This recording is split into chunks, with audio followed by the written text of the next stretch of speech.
പാണ്ടിക്കാട് കുഞ്ഞന് ശേഷം ഇപ്പൊ ആരും ഇങ്ങനെയുള്ള പരിപാടിയായിട്ടൊന്നും വരാറില്ലായിരുന്നു അല്ലെ. പക്ഷെ നമ്മുടെ രണസുന ഇറങ്ങിയ വിവരമൊക്കെ നിങ്ങൾ എല്ലാവരും അറിഞ്ഞിട്ടുണ്ടാവും.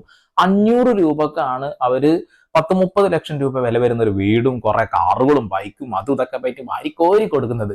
ഇതൊക്കെ കണ്ടുകൊണ്ട് കുറെ പാവങ്ങളായിട്ടുള്ള ആളുകൾ പോയി പെടാറുണ്ട് എന്നുള്ളതാണ്. ഓക്കെ, എന്തായാലും ഇത് പ്രശ്നമാണ് എന്ന് അറിഞ്ഞപ്പോ അവര് തന്നെ പരിപാടി ചുരുട്ടിക്കുട്ടി മൂലക്കെട്ടിട്ട് സ്കൂട്ടായിട്ടുണ്ട് എന്നുള്ളതാണ്. നമുക്ക് എന്തായാലും സായി ഈ ഒരു വ്യക്തിയെ വിളിച്ചപ്പോ ഉണ്ടായ ഒരു സംഭാഷണത്തിന്റെ കുറച്ച് ഭാഗങ്ങളൊന്ന് കേട്ടു നോക്കാം. ലക്കി കൂപ്പന്റെ ഒരു വീട് കണ്ടിരുന്നു. ഇത് എവിടെയാ വീട്? ഇത് വണ്ടൂരാണ്. വണ്ടൂര് ഏരിയാട് അറിയാം. വണ്ടൂര് ഏരിയാട്.